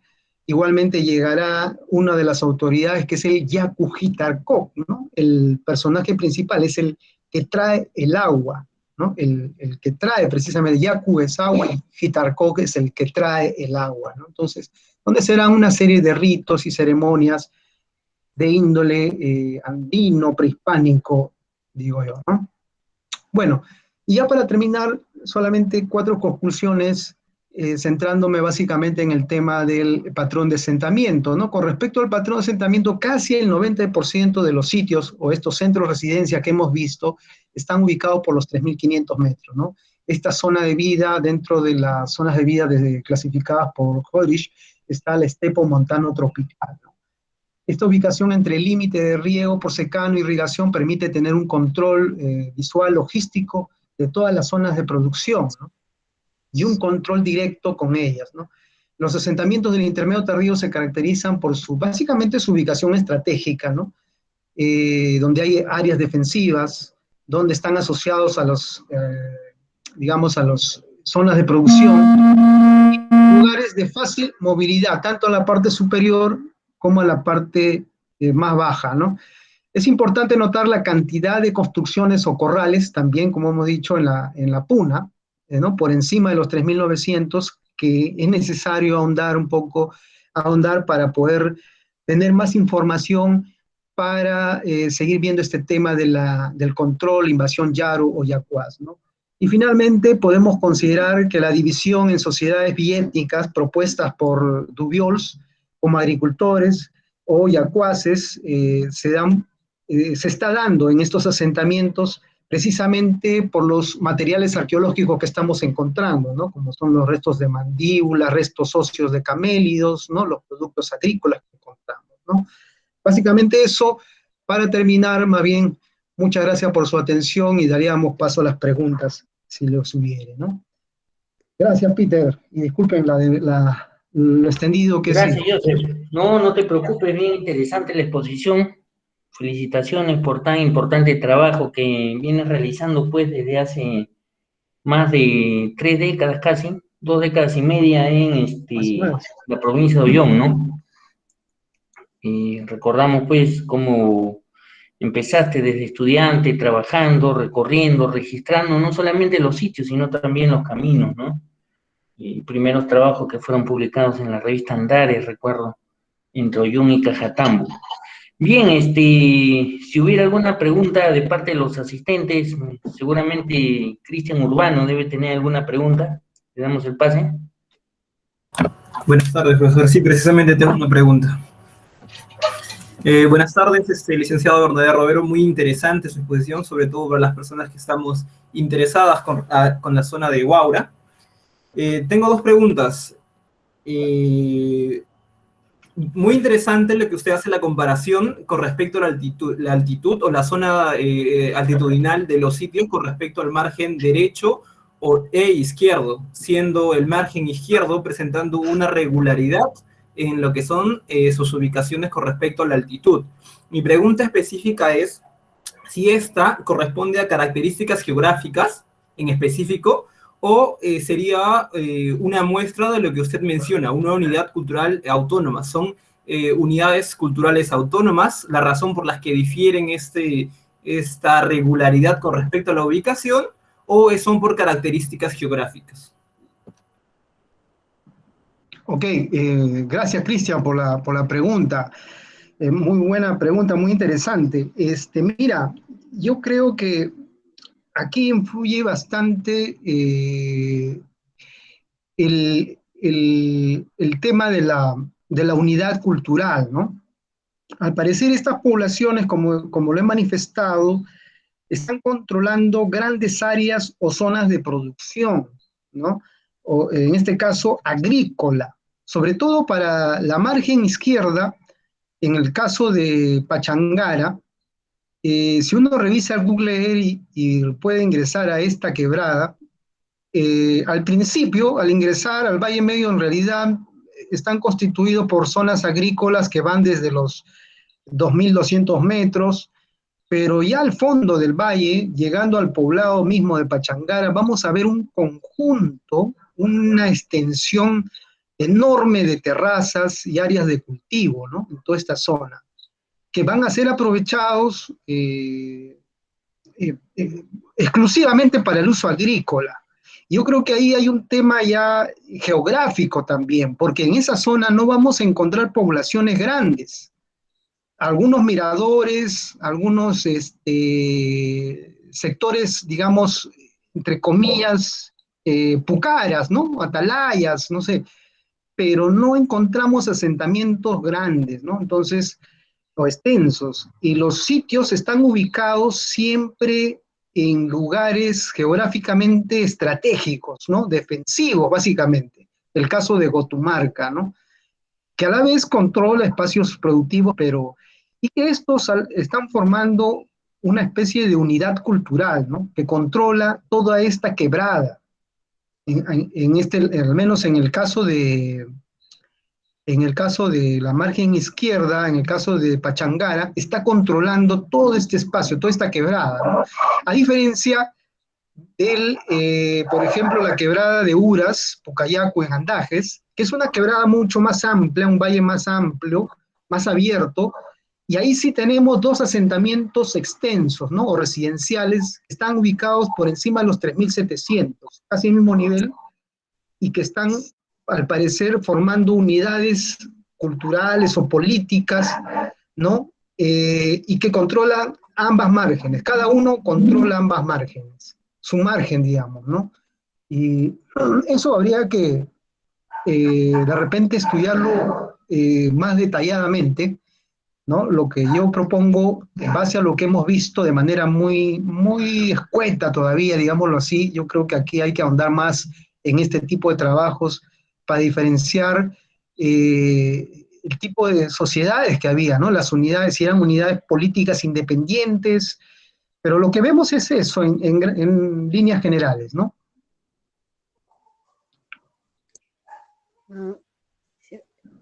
¿Me escucha? ¿Puedo hacer? Sí, se escucha. Sí, Adelante, Cristina. Cristina. Bueno, primero agradecer al colega que ha dado su exposición. Olvidé tu nombre, discúlpame, pero sí te conozco. Nos conocemos, Sí, pero Cristina, sí, no. volví a Zoom Sí, cuando... hemos estado con el taller de Capañán en Huánuco también.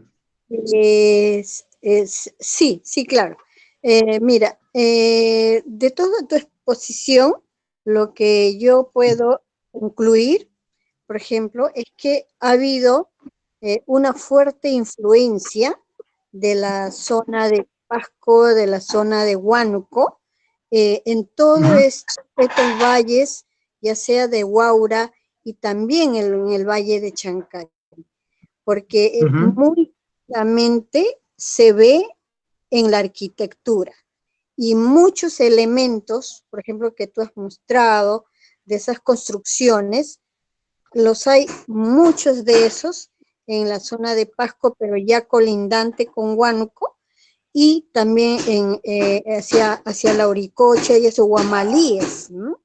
Entonces tienen una misma tecnología, probablemente con algunos diseños pequeños que los diferencia, ¿no? Pero en sí es la misma tecnología. Entonces, yo siempre estoy planteando de que estos valles, que, por ejemplo, el Valle de Chancay, vemos ahí que el Chancay, que está hacia el lado de la costa, hacia el lado del mar, se diferencia muchísimo con las zonas altas de todo el valle, culturalmente. Y en este caso, como veo tu exposición, el comportamiento es lo mismo, ¿no? Entonces, y por otro lado, también hay que decirlo que los territorios en tiempos antiguos, hasta el intermedio tardío, sus divisiones políticas eran pues los ríos. Entonces vamos a encontrar poblaciones con cierta unidad cultural en el lado derecho y en el lado izquierdo, pero que es su territorio. Pero eso no impedía que interactuaban y vivían en intercambio permanente. Cada uno tenía obviamente ciertas características que los diferenciaban, ¿no? Pero no es una diferenciación tan abismal el uno del otro. Y esa cerámica que has presentado, donde se ve la pintura roja, así como, a ver, no sé cómo expresarme, como mal pintada, digamos así, entre comillas, no encuentro ahorita esa palabra, de ese tipo de cerámica, de ese tipo, yo lo he visto en Guamalíes, en Yata, ¿no? Entonces,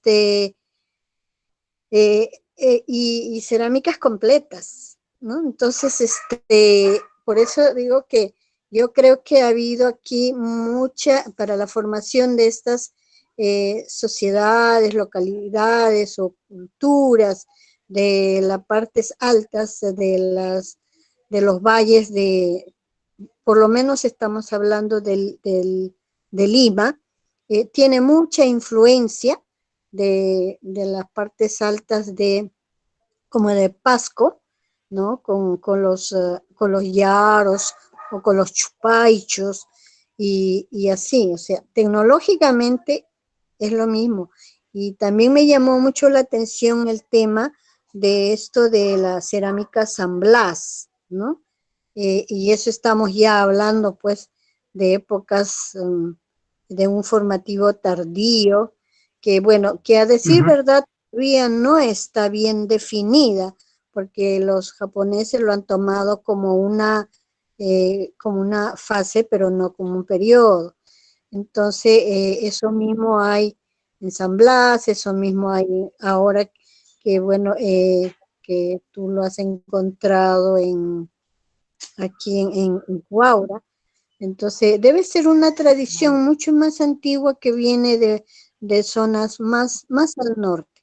Y también yo pienso que toda la tecnología que tiene en la tradición de arquitectura, por ejemplo, no es que, creo que fue influenciado por la zona de más al norte, como es Amazonas, ¿no? Entonces, hay una cierta influencia que va bajando de sur a norte y bueno, va ingresando hacia la zona de la sierra y hasta cierto límite y bueno, y por la costa habrían venido otro grupo que bueno, se formó de manera independiente también, pero eso no significaba que no había intercambios, ¿no? eso de la invasión yacuás, no estoy muy convencida, porque yo he visto en Chancay, por ejemplo, llamas, ¿no? Hay unas excavaciones, he visto llamas, y llamas hay en todo sitio, solo que ahora ya ese animal ya está en extinción, podríamos decir, en su uso de ser medio de transporte, porque por todo lado hay carreteras. Y eso es lo que pasa. Y conozco, por ejemplo, un sitio en Huánuco, en Ambo, un enorme sitio arqueológico de puro corrales, ¿no? Y realmente para mí, por ejemplo, el quien quiere estudiar los medios de producción ganadera, o no ganadera, sino la crianza de camélidos, eso, ese es el lugar. Sí, ese es el lugar perfecto, porque es inmenso y queda a 4.000 metros de altura, ¿no? 3.800, 4.000, y hay puro corrales y algunas casitas, ¿no? Entonces, bueno, afirmar algunas cosas todavía nos falta. Creo que todavía tenemos mucho por trabajar en el tema de nuestra historia, de la reconstrucción de nuestra historia. Y sobre todo, bueno, me llamó también mucho la atención esa cerámica tipo Pachacama que aparece en esta zona. Bueno, hay que recordar que Pachacama pues era una deidad muy importante en la costa central, y es posible que haya habido ese intercambio de alguna manera, ¿no? Hay intercambios de sitios tan lejanos como en la selva, que en esas épocas, si hoy es difícil llegar a la selva, imagínense en esos años de hace más de 1500 años al presente, ¿no? Trasladarse a la selva era imposible, era difícil, súper difícil, ¿no? Entonces hay una salida por el Monzón, por ejemplo, que todavía es selva alta, pero es difícil su tránsito, ¿no? Y ahí vamos a encontrar los sitios más tempranos que Cotos, y los hay, ¿no? Entonces, sí, pues está para estudiar todo, nada está dicho en nuestra historia, todo está por rehacer, tenemos datos aislados de un sitio, de otro sitio, de otro sitio, pero bueno, eso va pues con la desidia en la política cultural del Estado, ¿no? Que no nos permite a todos los arqueólogos hacernos cargo de un sitio o de dos sitios para investigar toda nuestra vida, y no nos alcanzaría la vida incluso para estudiar esos sitios, esos valles, y ni siquiera podemos hacer un inventario, ni siquiera eso, ¿no? Entonces hay muchas cosas por decir, y yo a estas alturas sí no estoy muy de acuerdo con que se sigan excavando, porque excavamos, luego guardamos y luego ya no investigamos más, porque todos nuestros materiales van a parar a los depósitos de los museos, y para querer estudiar hay que pagar, nos piden ciertos requisitos, muchas cosas, en vez de alentarnos más bien a terminar de analizar los materiales que están en los museos, ¿no? A mí me encantaría, por ejemplo, encontrar los materiales de la caverna de Hatun Muchkut, que excavó el doctor Rabines en los años 60, ¿no? Y esa es una caverna de la época de la Auricocha, contemporánea. Entonces me gustaría eso, pero no encuentro, nadie me da razón dónde están esos materiales. Y así, ¿no? Pero bien los aportes ya de ustedes, los más jóvenes, digamos, que estén aportando de a poquitos, pero creo que ya los arqueólogos también es un momento en que debemos de plantearnos entre todos una política, qué cosa queremos hacer con nuestros sitios arqueológicos, cómo lo debemos estudiar, por dónde debemos empezar y hacia dónde debemos seguir. Porque claro, como dicen, bueno, yo soy de, por decir, no soy de Huánuco, ¿no? Pero digo, bueno, yo soy de Huánuco y me gusta tal sitio y quiero estudiarlo. Lo estudio un pedacito y después ya no tengo plata para seguir más. Y dejamos así las cosas a medias, ¿no? Bueno, este es mi comentario final, es más que nada una opinión. Pero sí, muy interesante tus datos, ¿no? Y lo cual reafirma simplemente mi hipótesis sobre la gran influencia de las culturas de Huánuco hacia los valles de la costa a partir de los 3.000 metros hacia arriba. Bueno, es lo que puedo... Gracias. Muchas gracias, Cristina, por sus apreciaciones. En realidad, yo empezaría por la parte última que usted ha mencionado, precisamente qué vamos a hacer nosotros los arqueólogos con los futuros trabajos de investigación, con tantos museos y depósitos llenos, ¿no?, de materiales. Y precisamente nuestro proyecto que iniciamos pues hace muchos años atrás en Andajes, centrándonos básicamente en este poblado, y que queríamos, digamos, tener un conocimiento más amplio de toda la región, ¿no?, partiendo desde Andajes, y hemos tratado de lograr eso. Era también darle un valor, ¿no?, darle un valor a toda la evidencia arqueológica que encontrábamos, ¿no? Entonces, nuestra propuesta, y sigue ahí presente, y seguimos luchando por alguien que nos escuche y nos diga, bueno, informar, por ejemplo, los museos locales, ¿no? Tanto museos, entre comillas, porque en realidad un museo es una cosa mucho más compleja, ¿no? Pero al menos tener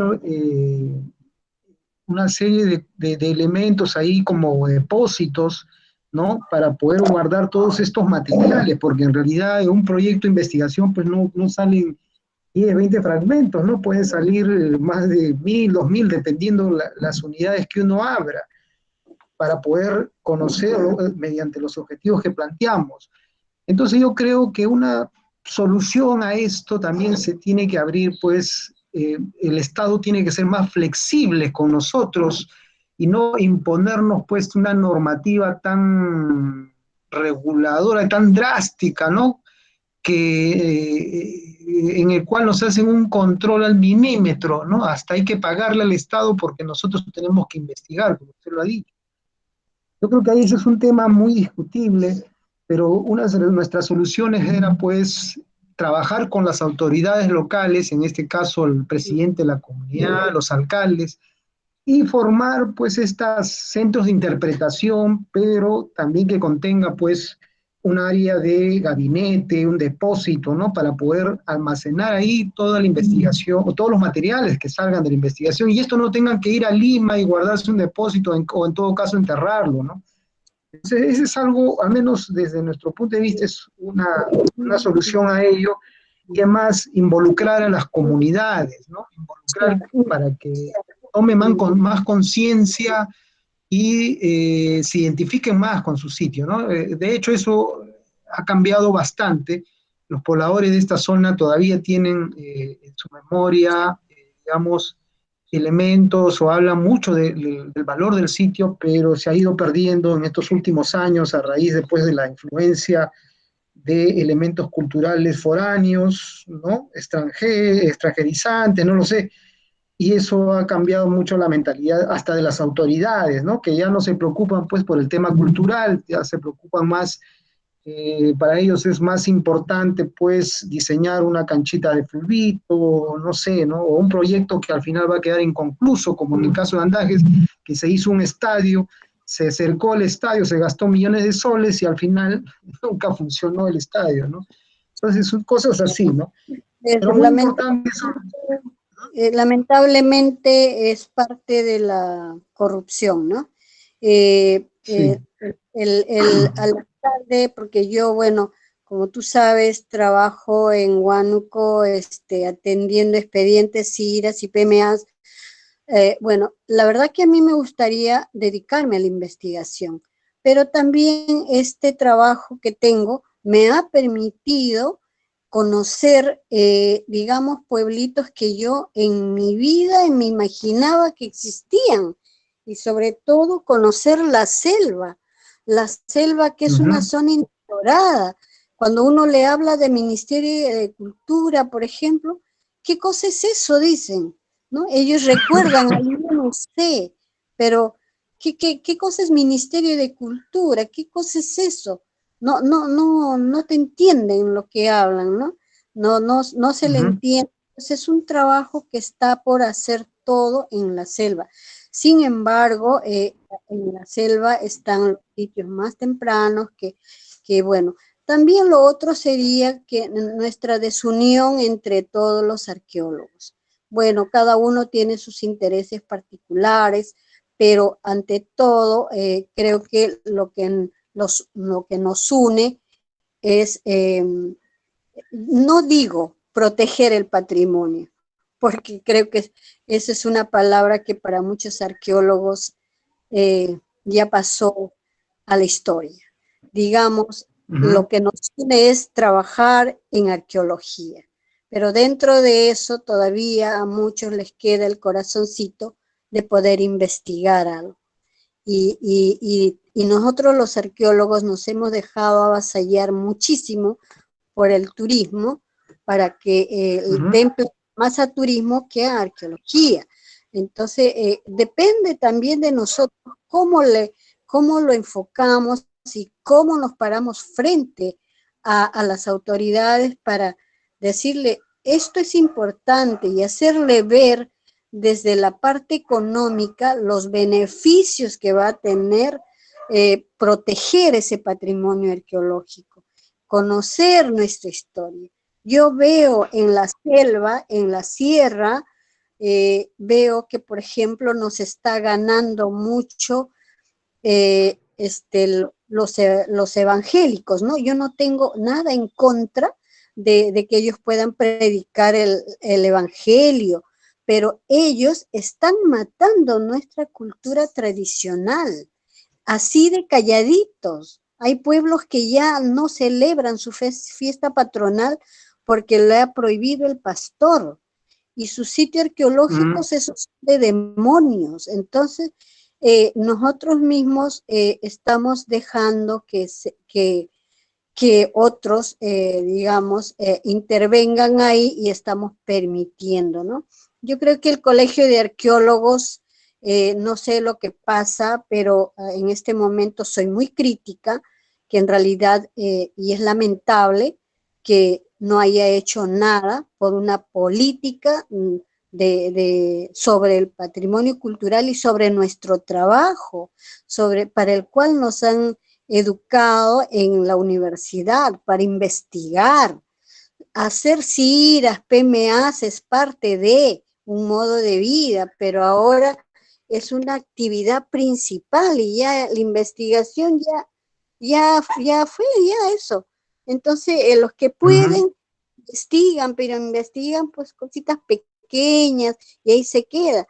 Los únicos que investigan, ¿no? Son los que vienen del extranjero porque enseñan en universidades, a ellos le dan una partida cada año y vienen a estudiarnos, ¿no? Y nada más, no hay trabajos de investigación en gran escala. Tampoco se trata de estar picando aquí y allá en varios sitios. Creo que agarrar un sitio y estudiarlo bien, o un valle, y dedicarse a eso, ¿no?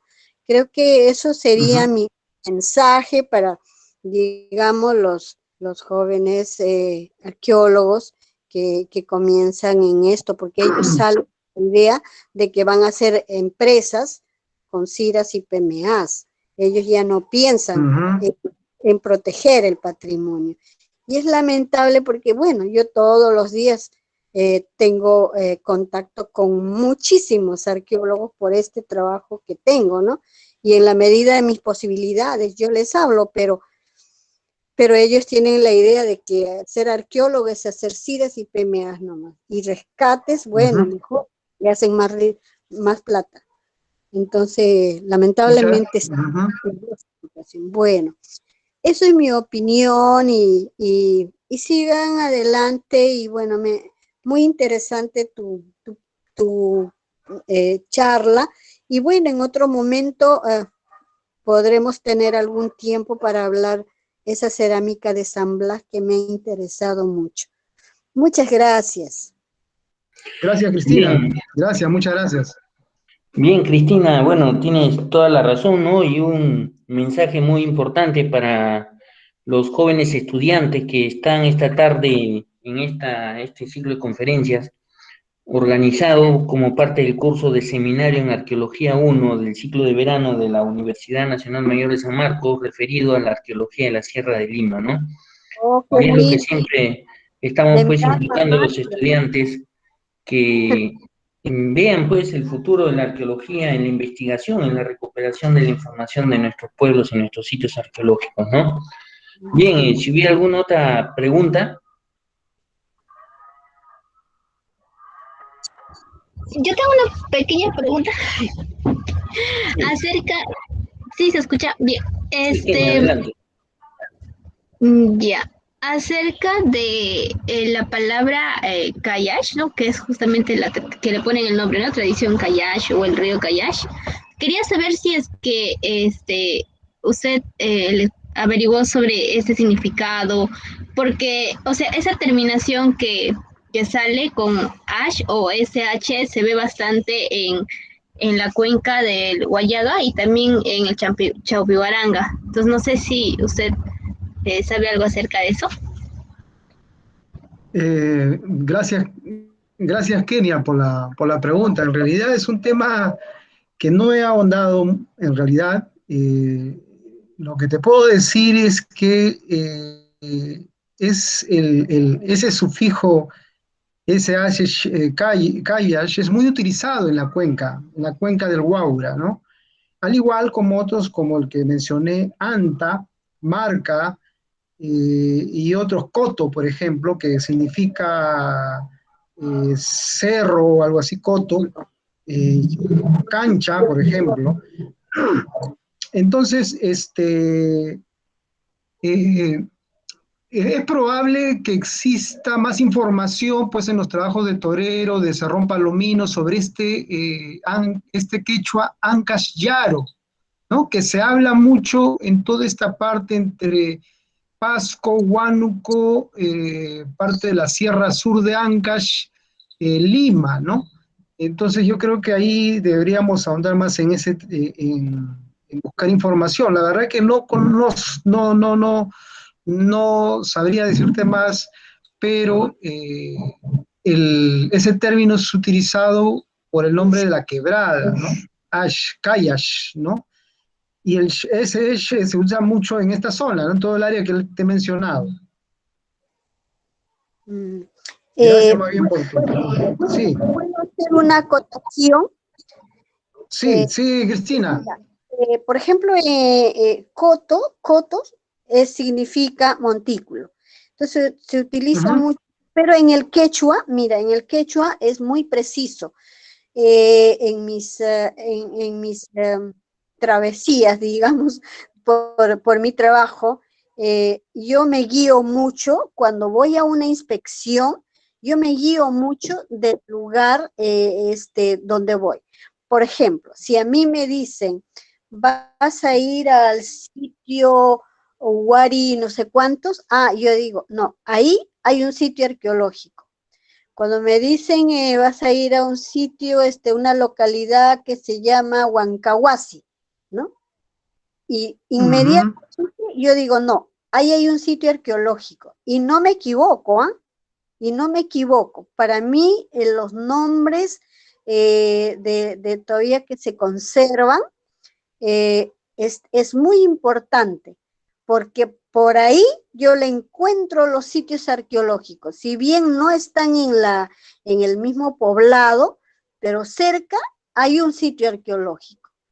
Entonces, todo lo que en realidad deberíamos tener un curso de quechua para poder basarnos en esos nombres, y de verdad que eso funciona. A mí me funciona muy bien, ¿no? Donde dice Jirca, por ejemplo, ya sé que puede haber una cueva o pinturas rupestres o algo de eso, y me ha funcionado muy bien hasta ahora, ¿no? Entonces, es muy importante que aprendamos un poco más de quechua para que podamos identificar los sitios y de verdad que sí, que sí funciona eso.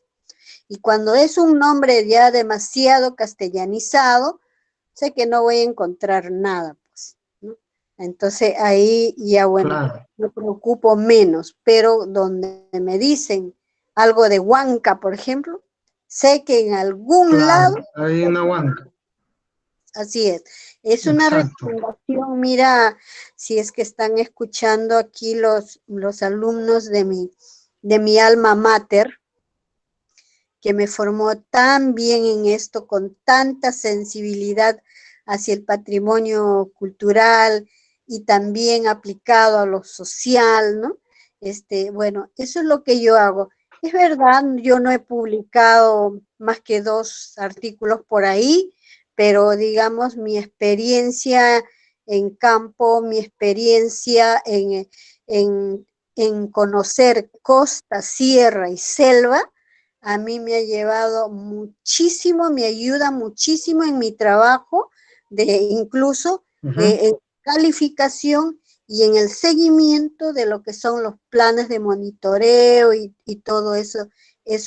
Ahí no me pueden engañar a mí, porque yo inmediatamente por nombres saco que hay cerca un sitio arqueológico. Y como les repito, no me ha fallado hasta ahora. Bueno, ese es mi... Ok, Cristina, sí. Creo que el uso de los topónimos quechuas es importante también como un indicador para la identificación de sitios arqueológicos. Y pasa, ¿no? Como tú mencionas, hay sectores, por ejemplo, Chontahuanca, ¿no? Es un lugar, ya te menciona que es unas áreas donde hay huancas. Y en efecto, uno hace una prospección y encuentra huancas, ¿no? En el caso de Callas más parece relacionado a la morfología de la quebrada, ¿no? Una quebrada muy abrupta, muy estrecha, tiene apenas 19 kilómetros de longitud esta cuenca, esta microcuenca, y creo que por ahí deriva el origen de este término Callas, ¿no? O ragras, ¿no? Ragras es pura piedra. Entonces. Ok. Bien. Bueno, agradecerte, ¿no? José Bernabé, por la exposición, por compartir esta experiencia, ¿no? De investigación de tantos años con los estudiantes, profesionales de la Universidad Nacional Mayor de San Marcos y de otras universidades que están invitados en este ciclo de conferencias, ¿no? Que venimos desarrollando sobre la arqueología de la Sierra de Lima. Esperamos tenerte nuevamente pronto en esta tu casa, ¿no? La universidad. Igualmente, un agradecimiento y un saludo a la distancia a Cristina Baltasar, ¿no? Por sus comentarios, sus apreciaciones, un saludo a la distancia. Y los esperamos a todos el próximo jueves, que hoy día hemos tocado el tema de la provincia de Ollón, y el día jueves estaremos tratando el periodo intermedio tardío en la provincia de Cajatambo, ¿no? Y seguidamente, el día martes, sobre la ocupación incaica en toda la Sierra de Lima. Bien, agradecemos a todos por su participación y nos vemos el próximo jueves. Saludos a todos. Gracias, Peter. Hasta luego. Saludos. Gracias a Un abrazo a todos por su atención. Saludos. Chao con todos. Gracias, Peter.